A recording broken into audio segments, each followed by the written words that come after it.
welcome to the August edition of Planetary Calendars. Here again with publisher of Planetary Calendars, Carol Cherry. Hello, and our terrific author, one of our terrific authors, Lonnie D'Amicus. With her faithful sidekick behind the camera. That's right, our other author, Ralph D'Amicus, behind the camera. You know, we're all family. I don't know if you all realize.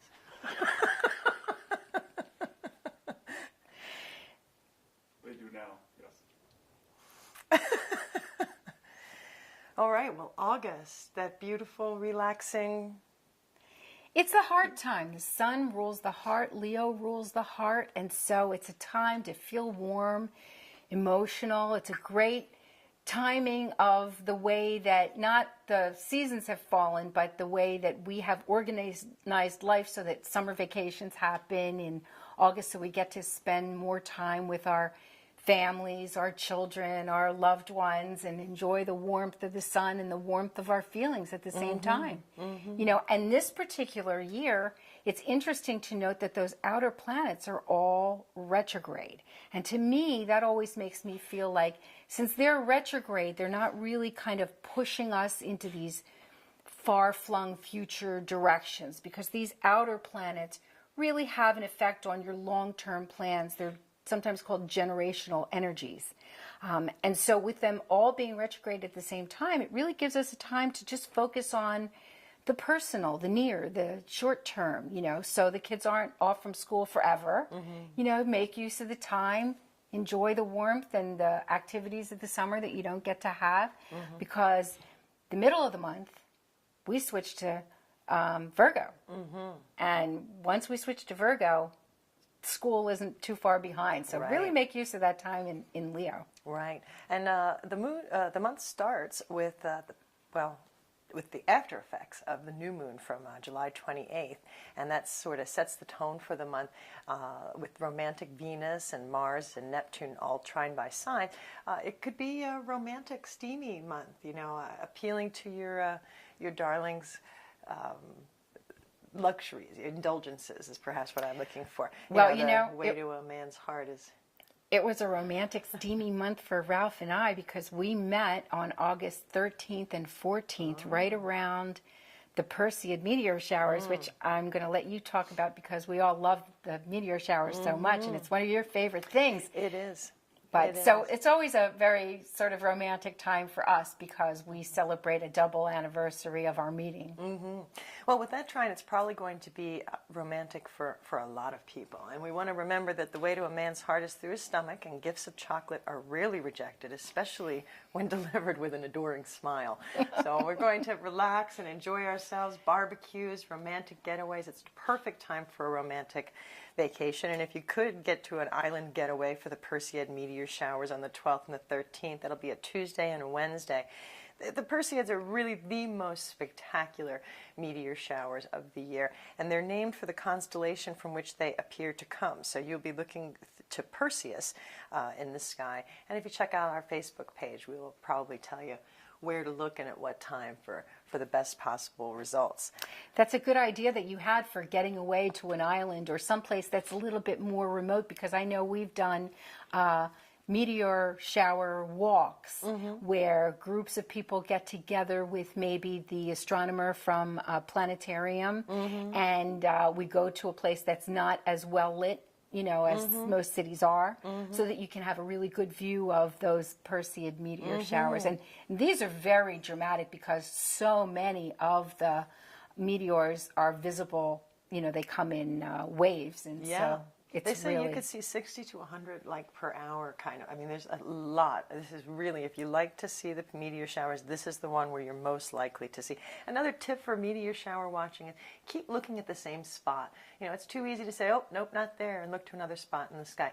You really want to keep your head pointing to the same piece of sky for 5 or 10 minutes and give them a chance to get there, and you'll see them. You'll see them. My children are amazed every year, so definitely check them out. You'll definitely miss the one when you looked away. I'll be right where you were in the first place. Exactly. For sure. Exactly. I think it's interesting here too that August only has one black box day on the 27th. But it has 3 circle days: Thursday the 7th, which has the moon in Capricorn for most of that day. So that would be a great day to start business ventures. Tuesday the 19th has Mercury, or not Mercury, the moon in Gemini. So that would be a great time for communication projects. It would be great for web communications, launch a sale that day, back to school sale. There you go, the 19th, that's the way. And then the 25th is also a circle day. That's a Monday. Boy, howdy, there's a lot of stuff going on there. Boy, howdy is right. We almost ran out of room to put all those glyphs in there to show all those incredible aspects there. But basically what that means is all of those planets that are highlighted on that date, the 25th at the new moon, are all playing well together. So we've got Mercury, we've got Saturn, we've got Mars, we've got Venus, we've got even Uranus and the sun and the moon. So all of these planets have a good relationship with each other. So nobody's kind of tugging you away from your goal. So what I like about that is that Mercury and Uranus are the ones that are highlighted above the number, which means the moon is in good aspect with them. So Mercury is communication, particularly short distance communication, but Uranus is like, you know, the big satellites in the sky kind of communication. So in communication and tech fields, that's a really, really great day, not only to start your project, but to find your audience, because that Venus, Mars, Sun, Moon are all also part of that.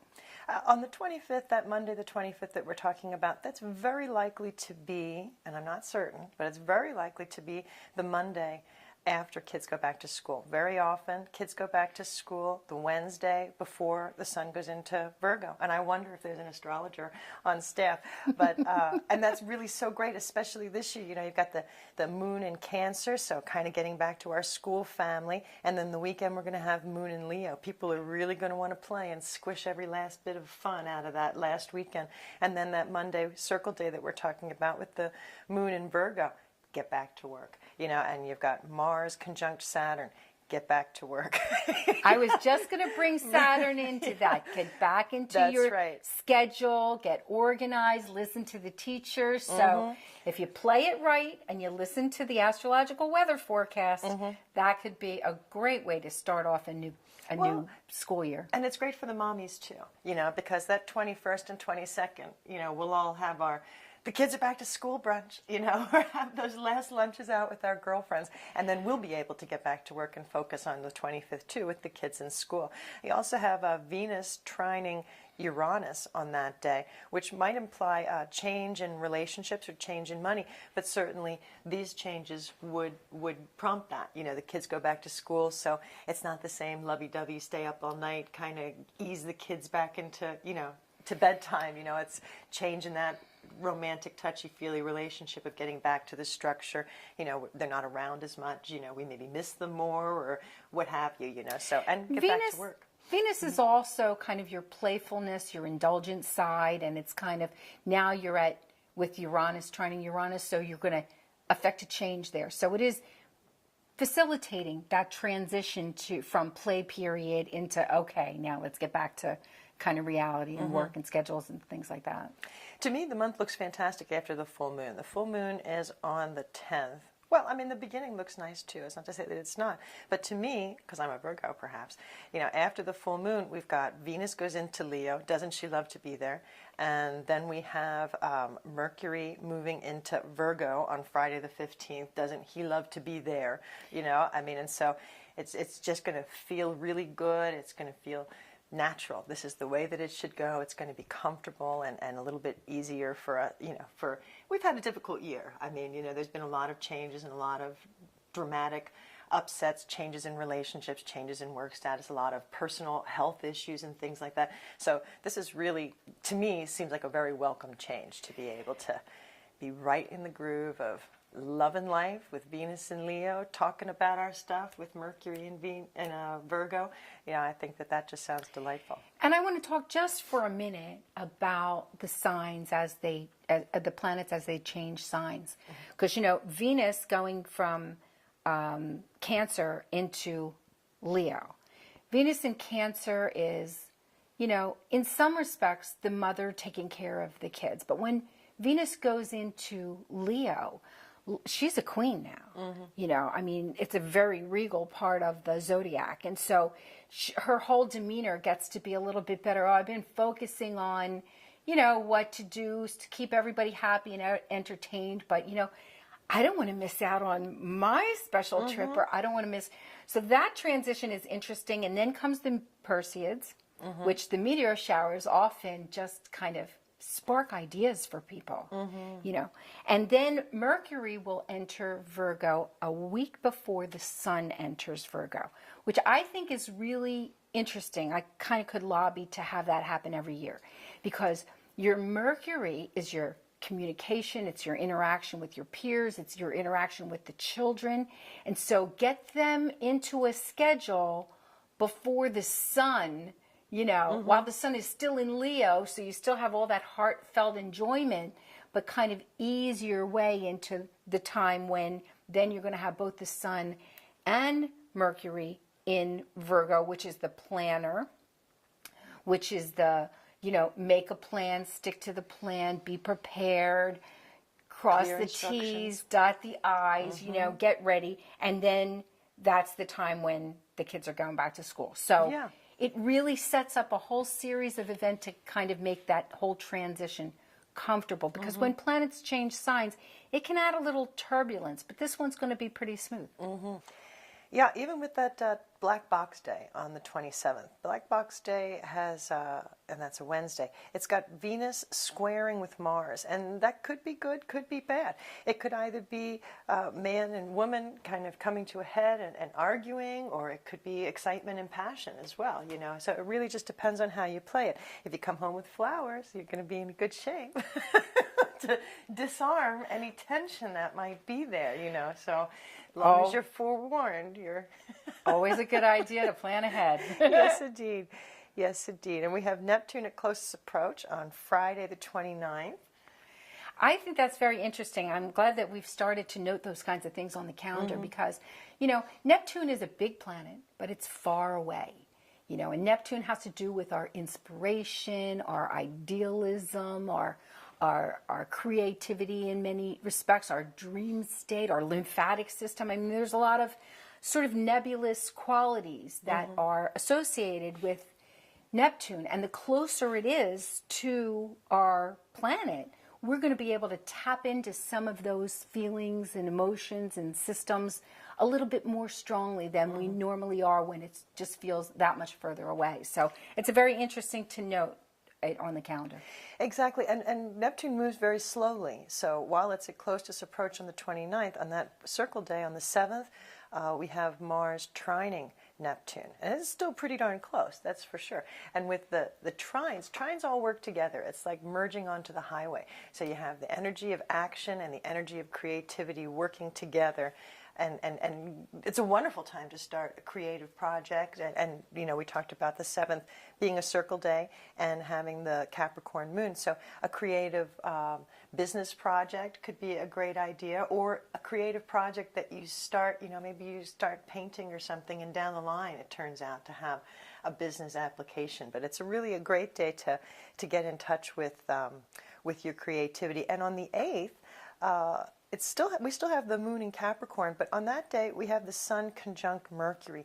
When the sun is conjunct Mercury, we can be very eloquent in expressing our own ideas, but not so good at listening. So we all may need to either take a moment and listen a little bit better, or when people aren't listening to you, say, you know what, I'll try you again next week. Because they'll be able to hear you a little bit better at a later time. And you know, we haven't talked that much about the moon signs like on a day-to-day basis in our previous looks at the months. But it's very interesting to, even if that's the only thing you use the calendar for. Like, for example, I get a lot of work done when the moon is in Capricorn. It's not a gushy moon. It's not an emotional moon. It's very sort of organized and regimented, and you know, it's a great time to kick yourself in the butt and say, oh, I've put this off so much, I need to get those things done, you know. Or Virgo, you know, oh, I forgot to review that before I sent that out. A Virgo moon is a really good time to review something, you know. The Leo moon at the same time is the day to go have lunch with somebody, you know, an old past girlfriend you've been wanting to catch up with, you know, or a little romantic lunch or something. You know, so if you just use the moon's quality from whatever sign it's in to kind of dictate your best use of that day, that's a very, very helpful way to use the calendar. I agree. You know, when the moon is in Pisces, you know, ruled by Neptune, you know, I don't want to get out of bed on those Go to days the beach. very oftentimes. You know, you just, it can be a little bit hard to get your happy on or get up and go when the moon is in Pisces. I mean, unless that's your natal position, and then the world seems normal and natural at that time for you. So it's so wonderful that anybody could get benefit out of any of these aspects, and anybody could have difficulty with these aspects. It really depends on your chart and your disposition. Exactly, and I have a natal moon in Taurus, and I call that the foodie moon because Taurus loves good food. And so when I find myself thinking about that favorite restaurant, that favorite meal and everything, I just look at Ralph and I say, is the moon in Taurus? It has to be in Taurus. He goes, yes. Yes, but if you can't wait to get your apron on and get all the pots and pans dirty in the house, the moon's more likely in Cancer. Yes, the Taurus moon eats. The Cancer moon makes. That's right. And Lordly Leo says, I will. And that is, while the sun is in Leo, it's a great time to act from the heart, to do what you want to do. It's a good time to be brave, to be courageous, fun-loving, outgoing. There's a lot of wonderful qualities about Leo. Sometimes, however, you know, the Leo time, it can be a little difficult to pay attention to other folks. You know, the Leo is ruled by the sun, and everything really does revolve around the sun. And so it's easy for Leo to sometimes feel like everything kind of revolves around them. And so you can find a little of that at this time too, but it's probably just a transit if that's not the way your friends usually act. Give them a couple of weeks until the moon gets into Virgo, and they'll be back to taking care of you. Promise. And not to give Virgo short shrift in the month of August, because the second half of August is already Virgo. Yeah, and so Vigilant Virgo says, I analyze. And for all of you people out in the world who either are Virgos or know Virgos, you know that that is true. It's true. And Virgo is also big on health. So if you've been overindulgent, let your excesses get away from you during Leo time, Virgo time will remind you and will help you to get back onto the clean path to good health. You know, we haven't really said very much about Jupiter, the happy planet, and Uranus, the scary planet, so don't you have something to say about them? Uranus isn't that scary.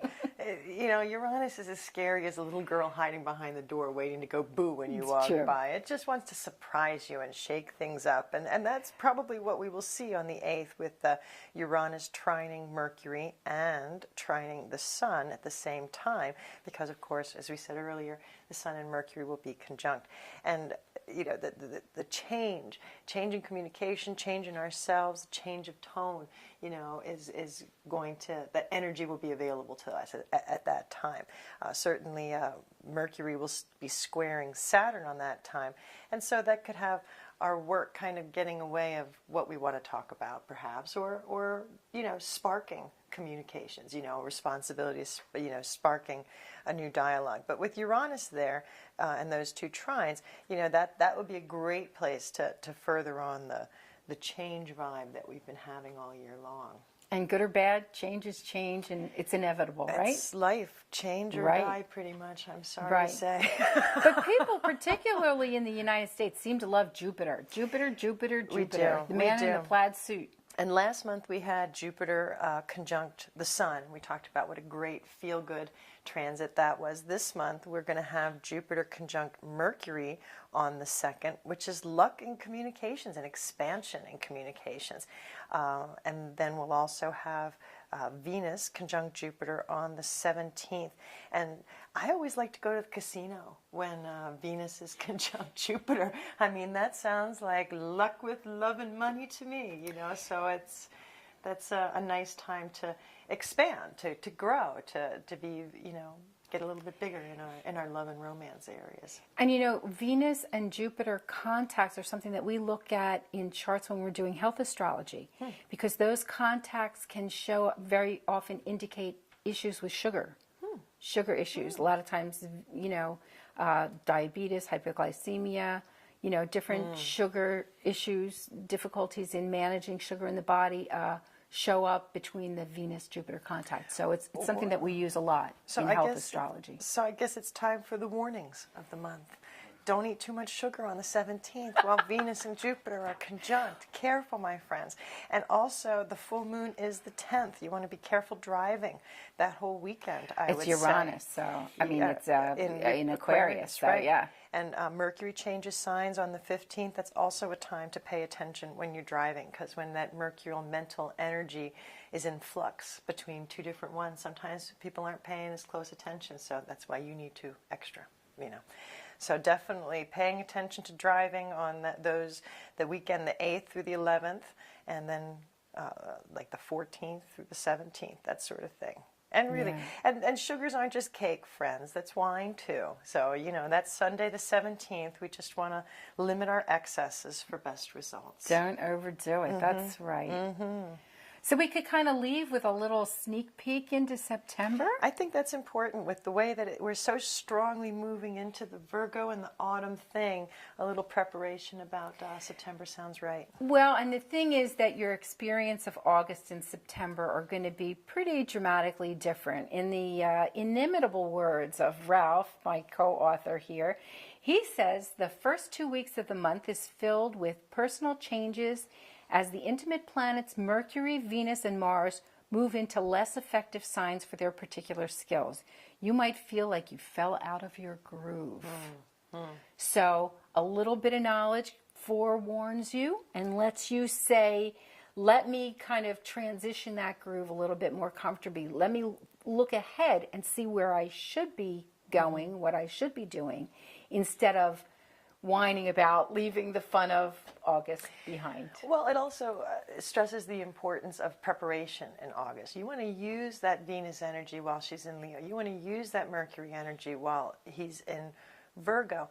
And if you can do it right, you can get everything started and then set yourself up with a plan, a list, a checklist, so that come September, when those planets aren't working so well, it don't matter, because you've already got the list. They've already done their job. They've set the path, they've set the plan, and all you have to do is just do what you said you were going to do. Have your checklist ready by August 22nd when the sun moves into Virgo, because Virgo loves that and will be very nice to you. I don't think that we're going to have, I don't think I personally will have any chance of having my checklist done by the 22nd. I think I will have to wait for the sun to be in Virgo to help me get that started. done. If it's not done over the weekend, it'll get done on the 25th with all of that fabulous energy on that circle day and the new moon.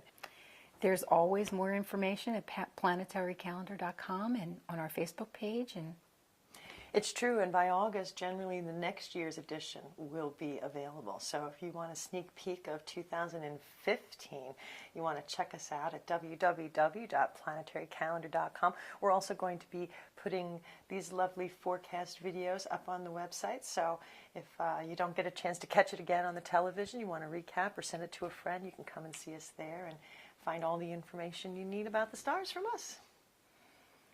So see you next time. Bye-bye.